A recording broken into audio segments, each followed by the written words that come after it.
Very very good afternoon friends. I hope आप लोग बहुत अच्छे होंगे।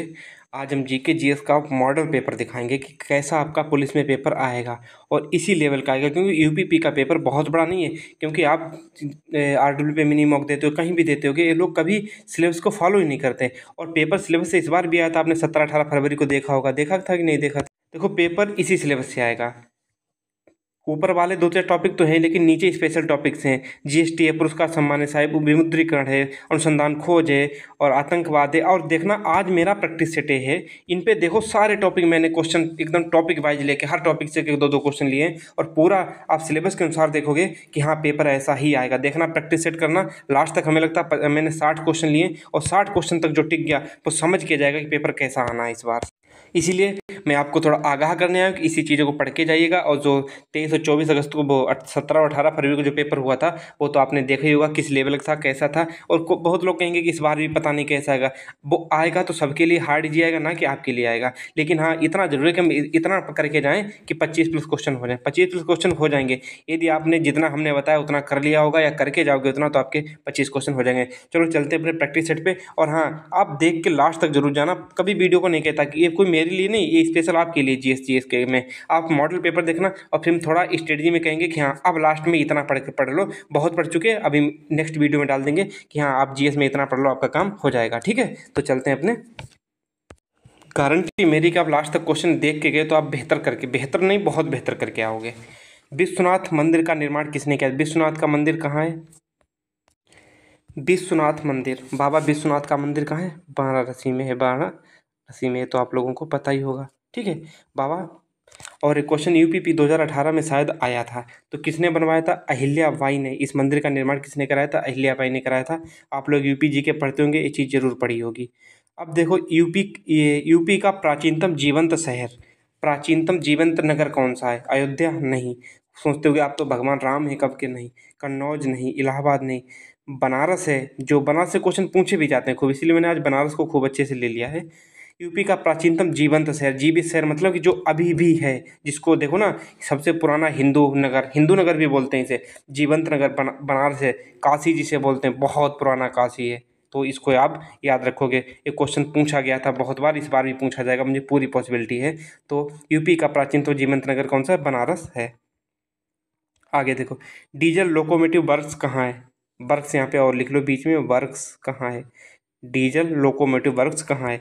जहाँ पे रेल के डिब्बे बनते हैं। डीजल लोकोमोटिव वर्क्स कहाँ है? बनारस में। बनारस में। अब देखो क्या है, परीक्षा बांध किस नदी पे है? परीक्षा बांध किस नदी पे? केन है, रिहंद है, और आगे ऑप्शन एक और लिख लो, बेतवा। Betwa option C. और अगला ऑप्शन लिख लो आप, रोहिणी। ठीक है, रोहिणी ऐसे लिखा। तो जो परीक्षा बांध है वो कहाँ है? बेतवा नदी पे। कौन सी? बेतवा नदी पे आपका परीक्षा बांध है। ये देखो, बेतवा नदी ऑप्शन इधर इस वाली स्लाइड पे आ गया था। ठीक है, अब देखो, यूपी की, उत्तर प्रदेश की प्रमुख तिलहनी फसल कौन सी है? उत्तर प्रदेश की प्रमुख तिलहनी फसल कौन सी है? सरसों, राई और सरसों। राई और सरसों उत्तर प्रदेश की प्रमुख तिलहनी। तिलहनी फसल क्या होती है? जिनसे तेल निकलता है उन्हें तिलहनी फसल बोलते हैं। तिलहनी फसल। लायन सफारी कहाँ है? लायन सफारी कहाँ है? इटावा में है। कहाँ है? इटावा में है। चलो जल्दी खत्म करते हैं। सर्वाधिक वर्षा कहाँ होती है? सर्वाधिक वर्षा कहाँ होती है?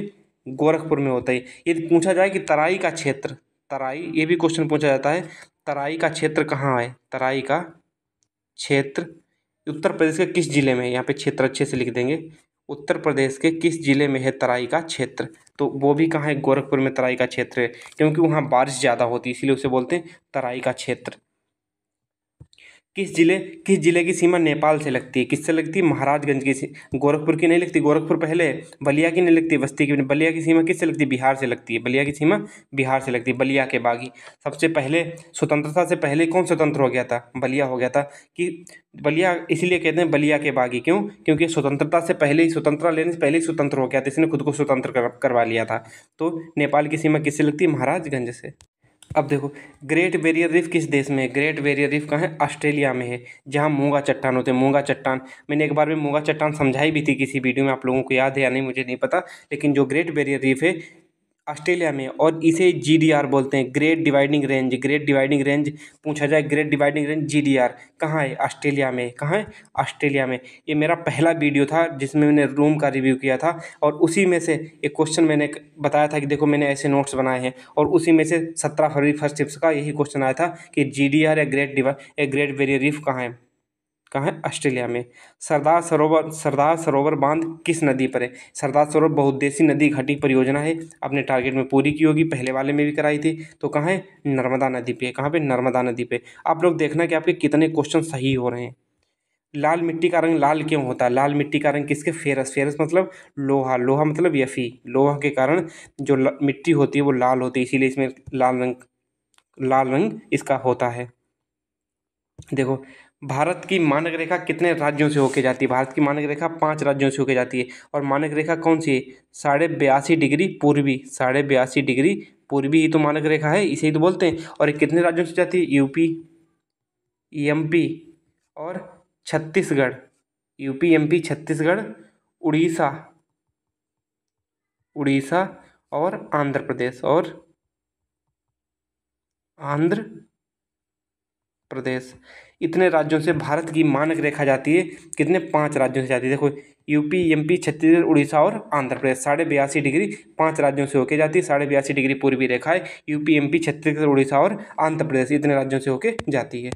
अब देखो, भारत सेवक समाज, भारत सेवक समाज या सर्वेंट सोसाइटी ऑफ इंडिया, इसे इंग्लिश में अक्सर पूछा जाता है। इस बार मैंने हिंदी में दे दिया। इसको बोलते हैं servant society, servant society of India. Servant society of India की जो स्थापना किसने की थी? मतलब भारत सेवक समाज की स्थापना किसने की थी? गोपाल कृष्ण गोखले ने की थी। गोपाल कृष्ण गोखले ने की थी। अब इसे बताइएगा, बेलूर मठ कहाँ है? बेलूर मठ उत्तर प्रदेश में नहीं है। कहाँ है? पश्चिम बंगाल में है बेलूर मठ। आप लोगों ने तो पढ़ा होगा ना इतिहास में, तो वो चीज़ें आपको पता हो रहेंगी। प्रार्थना समाज की स्थापना महाराष्ट्र में कब हुई थी? प्रार्थना समाज की स्थापना महाराष्ट्र में 1867 में हुई थी। प्रार्थना समाज के संस्थापक कौन थे? जरूर बताओ, प्रार्थना समाज के संस्थापक कौन थे? आगे देखो क्वेश्चन, अकबर द्वारा प्रचलित मनसबदारी प्रणाली किस देश से ली गई थी? बताओ, अकबर द्वारा प्रचलित मनसबदारी प्रणाली, आपको पता होगा, पूछा जाएगा क्वेश्चन, मनसबदारी प्रणाली किस राजा ने शुरू की थी? मध्यकालीन इतिहास से क्वेश्चन है, अकबर ने शुरू की थी। लेकिन अकबर वो कहाँ से लाया था? कहाँ से लाया था? मंगोलिया से लाया था। और मंगोलिया की जो राजधानी है, आपको भी पता हो तो मंगोलिया की राजधानी बताओ जरा, आपने पढ़ी होंगी। मंगोलिया की राजधानी थी उलान बटोर। उलान बटोर किसकी है? मंगोलिया की राजधानी उलान बटोर। मंगोलिया की राजधानी उलान बटोर। तो मनसबदारी प्रथा कहाँ से ली गई थी? मंगोलिया देश से ली गई थी। चाणक्य का जन्म किस परिवार में हुआ था? चाणक्य का जन्म किस परिवार में होता? यादव परिवार में नहीं, ठाकुर नहीं, मुस्लिम नहीं, तो किस में बचा? ब्राह्मण परिवार में। किसका? चाणक्य का जन्म ब्राह्मण परिवार में हुआ था। मानव मानव कंकाल के साथ कुत्ता का अवशेष कहाँ मिला है? मानव कंकाल के साथ कुत्ते का अवशेष कहाँ मिला? मानव कंकाल के साथ कुत्ते का अवशेष कहाँ मिला? बेल्लारी में नहीं मिला। बेल्लारी है कहाँ पता है? पूछा जाएगा कि बेल्लारी कहाँ है? बेल्लारी कर्नाटक का। बेल्लारी कहाँ है? कर्नाटक का। वो कुत्ते के साथ मानव का अवशेष कहाँ मिला? बुर्ज होम। बुर्ज होम कहाँ है? जम्मू एंड कश्मीर, JNK में, ठीक है। और मेहरगढ़ कहाँ है? जरूर हमें बताओ। आपको भी ना बताओ तो अपने माइंड में जरूर वो चीज़ को लाओ। राष्ट्रपति के निर्वाचन के लिए कब 1971 की जनगणना का आधार माना जाएगा? कब तक 1971 की जनगणना का आधार कब तक माना जाएगा? कब तक माना जाएगा? 2026 तक माना जाएगा। जब ये 2021 की जनगणना पूरी हो जाएगी, उसके बाद जो परिसीमन आयोग है वो दोबारा से तैयार किया जाएगा, सब कुछ नया बनेगा। तो राष्ट्रपति निर्वाचन के लिए 1971 की जनगणना का आधार है वो कब तक माना जाएगा? 2026 तक माना जाएगा। ये है SSC GD में क्वेश्चन आया था, इसको मैंने वैसे वैसे छाप दिया। मैं कहा चलो ये क्वेश्चन अच्छा था। DPS में क्या क्या देखने को मिलता है? समाजवाद बिल्कुल मिलता है। देखो, समाजवाद मिलता है कि नहीं मिलता है? उसमें प्रसूति सहायता के लिए बात की गई। आर्टिकल कौन सा है बताइएगा? गांधीवाद मिलती है। गांधीवाद की किन किन आर्टिकल में गांधीवाद मिलता है? किन में मिलता है? एक तो आर्टिकल 40 में मिलता है। आर्टिकल 40 में क्या है? ग्राम पंचायत है, शायद आपको याद होंगी, आर्टिकल सारे याद होंगे। तो क्या है? ये भी मिलता है, ये भी मिलता है, और बौद्धिकता भी मिलती है। Directive principle of state policy article 36 से 51 तक पाए जाते हैं। 36 से 51 तक भाग कौन सा है? भाग इसका शायद 4 है, भाग 4 है, और इसमें सभी पाए जाते हैं। DPSP में आप तीनों चीज़ें देख सकते हो। भारत के प्रथम महान्यायवादी कौन थे? KK वेणुगोपाल प्रेजेंट में कौन है? जरूर बताइएगा।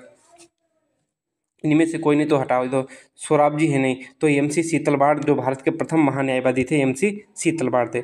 साइमन कमीशन का गठन कब हुआ था? साइमन कमीशन का गठन कब हुआ था? 1928 में। बिल्कुल गलत, यही तो आप लोग कर रहे हो। जो साइमन कमीशन था उसका गठन 1927 में हुआ था, लेकिन साइमन कमीशन भारत में कब आया था? भारत में 1928 को आया था। भारत में साइमन कमीशन 1928 में भारत आया था। इस क्वेश्चन को ध्यान से रखना। और एक क्वेश्चन यही सेम टू सेम डिक्टो पूछा गया था जब प्री और मेंस होते थे यूपी पुलिस में, तब पूछा गया था कि साइमन कमीशन का गठन कब हुआ था, तो मैक्सिमम सब यही लगा के आए थे। बल्कि गठन 1927 में हुआ था और जो आया था भारत तब 1928 में आया था। और गठन तो 1927 में होता। दोबारा क्वेश्चन देखो, इसका साइमन कमीशन का गठन 1927 में हुआ था, लेकिन भारत कब आया था? 1928 में आया था। अब बताओ कि कौन सा फल सत्य है? सत्य और असत्य फल क्या होते हैं? आपको पता होगा सत्य और असत्य फल। चलो आगे हम बता देते हैं।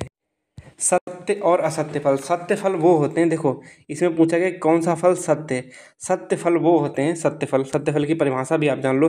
बाकी सत्य फल इतनी जल्दी समझा पाना बहुत बड़ी बात है। सत्य फल होते क्या हैं? सत्य फल होते हैं जिनका जिनका निर्माण अंडाशय से होता है, अंडाशय से, उन्हें बोलते हैं सत्य फल। और असत्य फल वो होते हैं असत्य, जिनका निर्माण क्या होता है? पुष्पासन से होता है, पुष्पासन से। ठीक है, तो आप लोग ये चीज़ याद रखो। बाकी एग्जाम्पल ही सीधा सीधा है जिसमें आप लोग इसे मैच कर सकते हो कि इसमें एक ही चीज़ याद रखो, चार की चारों ऑप्शन याद कर लो। सेब भी असत्य है, काजू भी असत्य है, नाशपाती भी असत्य है, लेकिन आम क्या है? सत्य फल है। आम सत्य फल है। आम को याद रखो। देखो सब कुछ ना याद कर पाओ, यही एग्जाम्पल बार बार पूछा जा रहा है कि आम कैसा फल है? आम एक सत्य फल है। क्या है? सत्य फल। बस इसको रट मारो, बाकी हमें पता है इतनी जल्दी सब कुछ नहीं आप समझ पाओगे। बॉक्साइट किसका अयस्क है? बॉक्साइट एल्यूमिनियम का अयस्क है। Al2 बॉक्साइट का फार्मूला क्या था? Al2O3। फार्मूला यही होता है Al2O3। दोबारा साफ साफ लिख रहे Al2O3। यह है बॉक्साइट का जो फार्मूला होता है बॉक्साइट के अयस्क का। इसमें से ऑक्सीजन निकाल दी जाती है, फिर एल्यूमिनियम बनता है। बॉक्साइट किसका अयस्क है? एल्यूमिनियम का। इस क्वेश्चन में आप लोग एक चीज़ हटा दीजिएगा, ये जो जीरो है,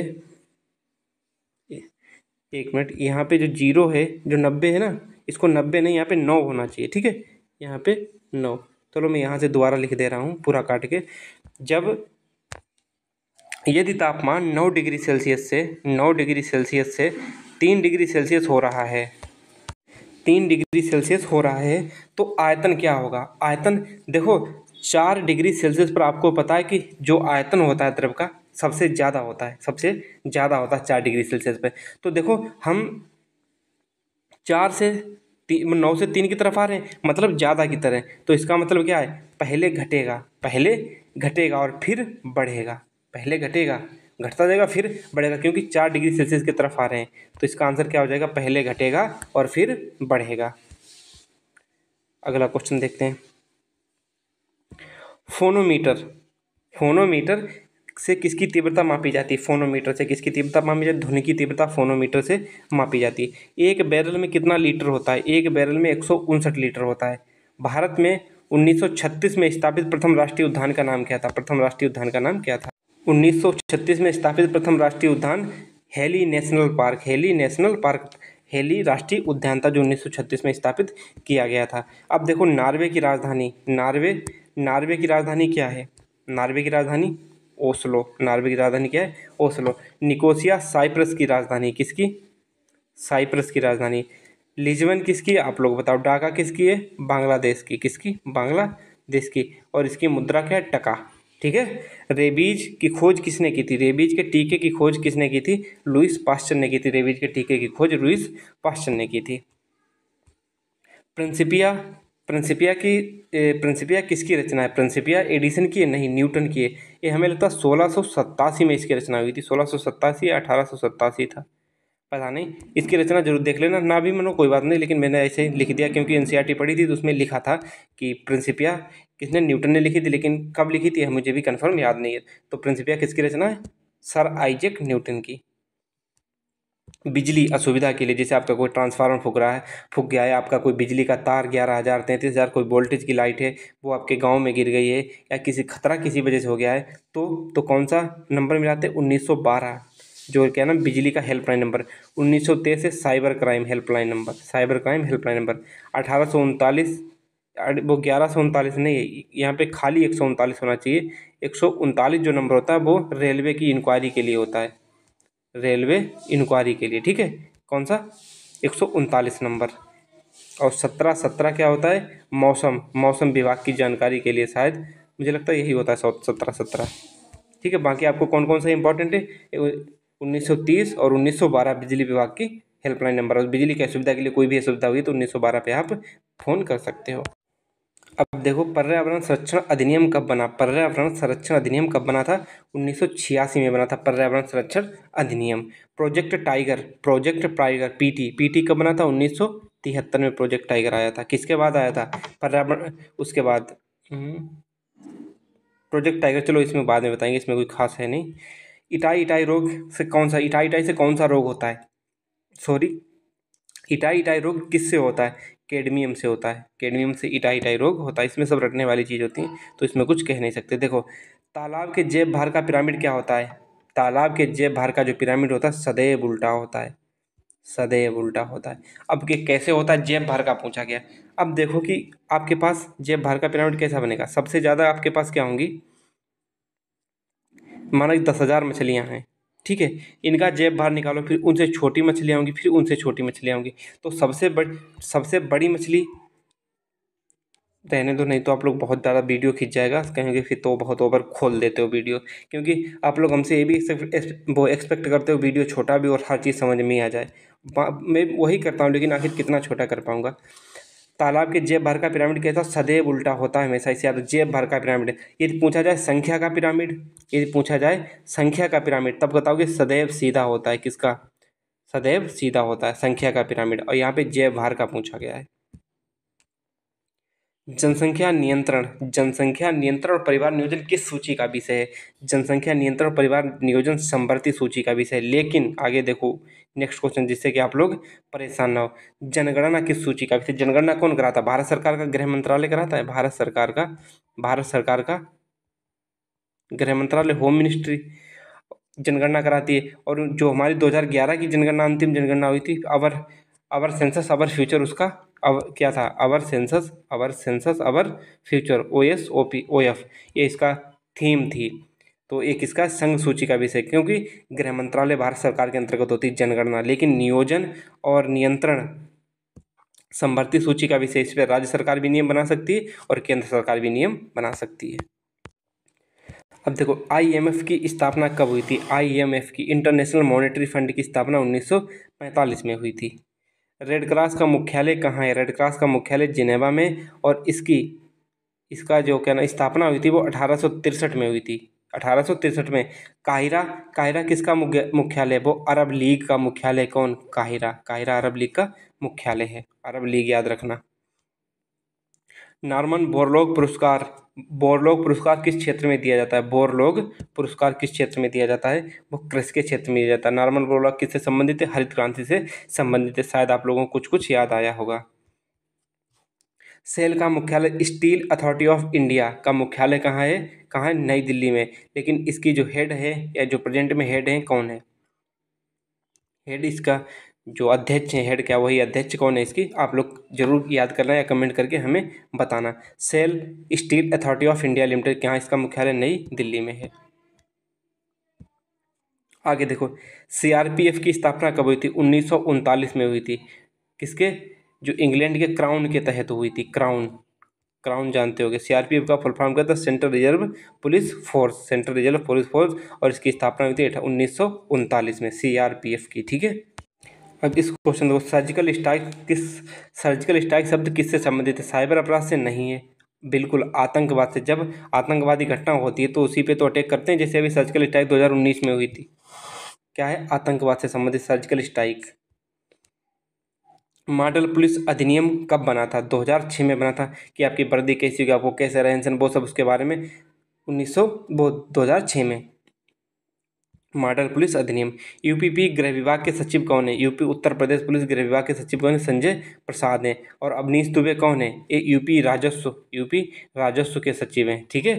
इतना याद रखना, रजनीश दुबे को भी। हरित क्रांति में कौन से बीज का प्रयोग हुआ था? हरित क्रांति में कौन से बीज का प्रयोग हुआ था? HYV, प्रथम हरित क्रांति, दो हरित क्रांतियाँ हुई थी। प्रथम हरित क्रांति में किस बीज का प्रयोग होता है? HYV, high yield variety. High yield variety इसका फुल फॉर्म आप लोगों को मैंने जब वीडियो देख के आएगा उस चीज़ को आपको पता होगा, तो इसका आंसर हो जाएगा HYV।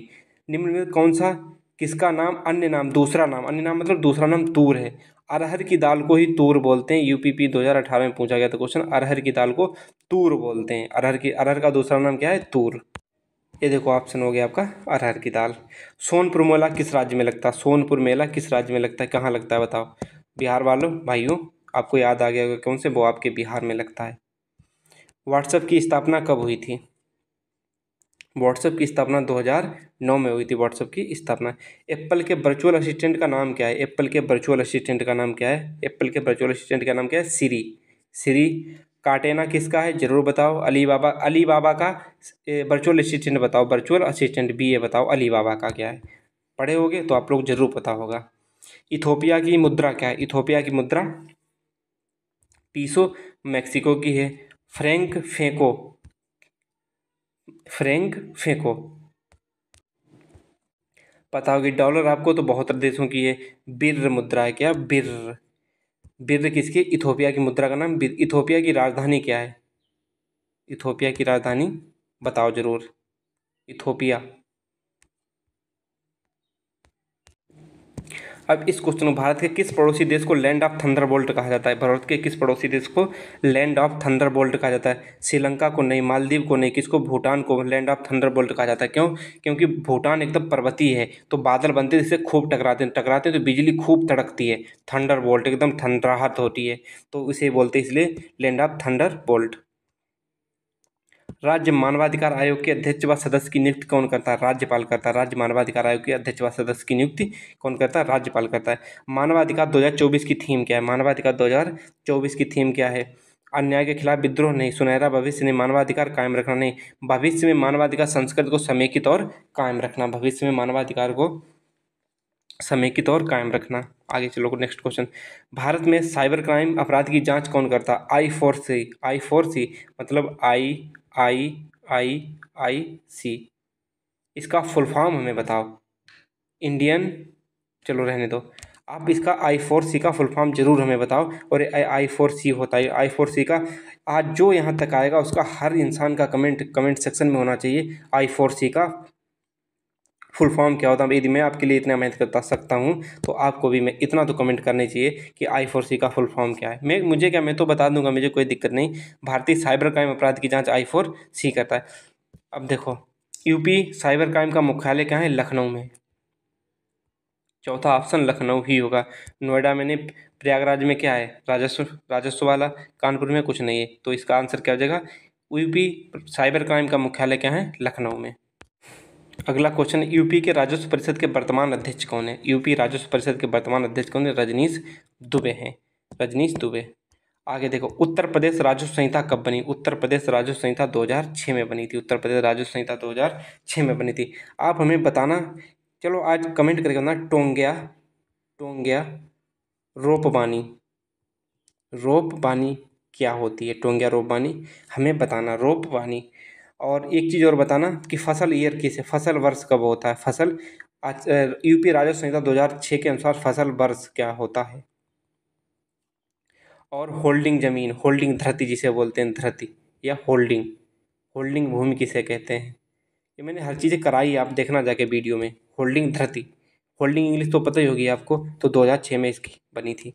अगला देखो, जीएसटी के तहत सभी सर्विसेज को लिए किस कोड के तहत वर्गीकृत किया जाता है? जैसे कोई वस्तु है वो सर्विस है, तो सर्विस वाली वस्तु एसएससी कोड के अंतर्गत। इस एसएससी में जो एसएससी कोड होता है कितने अंक का होता है? 6 या 8 का? जरूर हमें कमेंट में बताना। आज आपको भी पता चलेगा कि हमने कितना याद किया था, कितना नहीं याद किया था। जीएसटी के तहत सभी, देखो इसका होता है service accounting code, servicing accounting code. SSC का फुल फॉर्म होता है सर्विसिंग अकाउंटिंग कोड। और सर्विसेज तो सर्विसेज मिल ही गया। आगे बताना, चलो हाँ ये चीज़, दोनों चीज़ें बताना कि एसएससी में कितने जो अंक होते हैं, कोड अंक कितना होता है? कोड अंक। और EHSN भी बताना, EHSN में भी कोड अंक बताना है। जेल वार्डन 2020 में पूछा गया था, ना बताना अपना जानना। और लास्ट क्वेश्चन है, ये क्वेश्चन यूपीपी रेडियो ऑपरेटर में था और हमने कराया भी था टॉप 100 में, तो आप लोग इस क्वेश्चन को बहुत अच्छे से जानते भी होंगे। केंद्र सरकार के नज़रिए से 2016 की विमुद्रीकरण का दोष क्या था? भारत सरकार के नई करेंसी नोट की छपाई की लागत।